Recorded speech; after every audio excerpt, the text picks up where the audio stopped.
Israel Adesanya exacted revenge at UFC 287, knocking out Alex Pereira, and in this video we're going to talk about the knockout anatomy of exactly what happened here. Welcome back everybody, I'm Dr. Brian Sutterer, and my goal in this channel is to help teach you about the medical side of the sports world. And you all really seem to enjoy my UFC medical breakdown, so let's take a look at what happened here tonight, UFC 287. The first part I want to talk about is the initial punch from Adesanya, and the risk of potential facial trauma or fractures to Pereira. Here we can see as Izzy's right comes in, it seems to land kind of on the left outer portion of Pereira's face. As Pereira sort of rotates through here as a result of the impact, we can even see a little bit of this kind of indentation on the side of his face. And that area that we're looking at on the side of his face is an area called the zygomatic process. It's an area of the face that can easily be broken whenever you have some sort of facial trauma or a punch to the face. If we wind this clip up a little bit before, you can see on Pereira's right side how there's this nice kind of round, solid contour to this zygomatic process on the right side of his face. But then after this punch comes in from Izzy and he kind of rotates away, it almost looks like there's a little bit of indentation there. Now, I don't know if that's necessarily a sign that there was a fracture, but we obviously are going to be concerned and look out for some potential facial trauma with an injury to that zygomatic bone from that first punch. With our biodigital anatomy tool here, these are the key bones of the face. And this one that I've highlighted here is in particular the zygomatic bone. Nearby to this area, we have the sphenoid bone, which is really thin, and it's actually part of why it's so risky to get punched in the side of the face because of how that bone is so thin in protecting the brain and some key blood vessels we'll talk about in a minute. We then have the temporal bone, which sits basically directly behind the ear. We're going to have the mandible, which is the lower portion of the jaw, and then the maxilla. And so this whole area where everything comes together is this zygomatic process. You can feel it on yourself really clearly. And our body's actually designed in a really smart way because that zygomatic process is there in part to actually protect our eye. You can imagine if that protrusion was not there whenever that punch comes in from Adesanya, all that's going to be left is the orbit. It's going to be the eye socket and potential major trauma to the eye. So having this protrusion, it's almost like in an F1 car where they have that halo structure that goes over the top of the driver. It's designed to be there to kind of protect the orbit, protect the eye, and take some of that blow, take some of that trauma to spare the eyeball. So looking at this again with our triple box, focus on that zygomatic bone, that zygomatic process on the left side of Pereira's face. As Izzy's punch comes in, it's going to land square on that zygomatic process.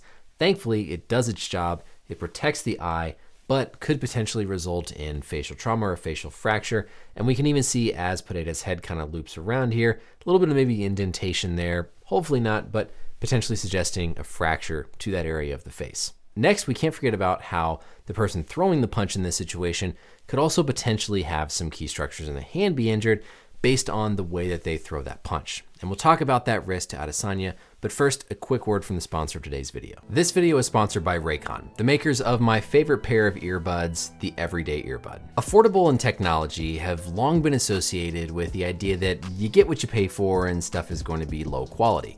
But Raycon is proving that saying wrong. I have had a phenomenal experience with these Raycon Everyday Earbuds. First of all, I love the case. It's small, it's convenient, it has USB-C plus wireless charging, and the earbuds themselves have 8 hours of battery life. Second, they're extremely comfortable. They have these really nice soft gel cushion tips with the size to fit anybody's ear. It's nice and low profile, so it fits in your ear and it isn't too obtrusive for things like web calls. And finally, they just sound great. Raycon is on a mission to prove that you don't have to pay an arm and a leg to have great sounding and affordable earbuds. And thanks to Raycon, you're paying half the price for the same, if not better quality sounding earbuds. Click the link in the description box or go to buyraycon.com/BrianMD to get 15% off your Raycon purchase. I take them to the gym, I use them on all my web calls at work, they go out with me on runs. They're basically my go-to, literally everyday earbud. So thank you again to Raycon for sponsoring today's video, and let's get back to our learning. You probably heard of a boxer fracture, and a boxer fracture is a break specifically at the neck of the fifth metatarsal. And we see them commonly in boxers because of the way that they throw a punch. Certainly the gloves are going to be there to hopefully protect that from happening with Adesanya here, but that would be one potential risk of throwing a punch where you're striking directly on a hard surface like we just talked about of that zygomatic process. The risk here for Adesanya would be that potential boxer fracture. Looking at our biodigital anatomy tool for the hands, the metacarpals are going to be the bones that basically run through the palm of the hand. So the thumb is going to be the first, second, third, fourth, and the pinky is going to be the fifth metacarpal.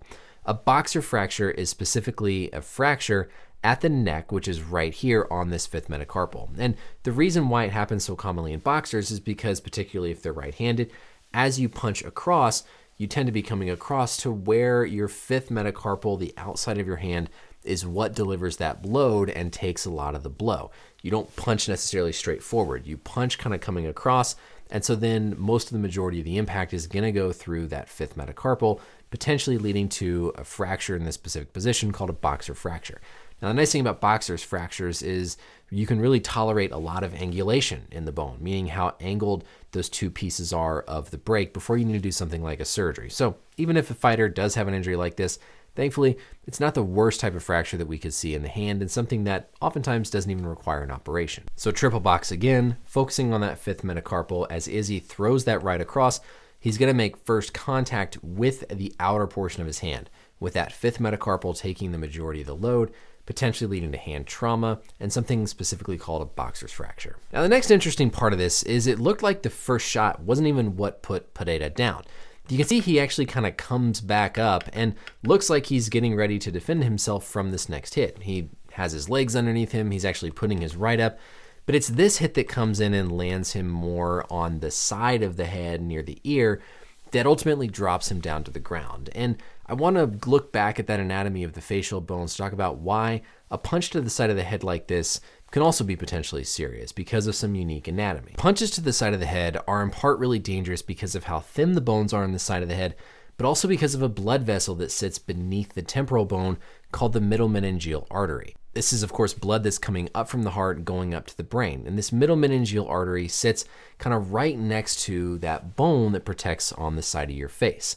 If you have a fracture to that bone on the side of the face, you can potentially injure that middle meningeal artery. And that can lead to a specific type of bleeding in the brain called an epidural hematoma. A subdural hematoma is when the veins on the outside of the brain burst, and an epidural hematoma is when one of these arteries or blood vessels, usually this middle meningeal artery. If we look at kind of where the ear is positioned, this is right around that spot where that second punch came in from Adesanya.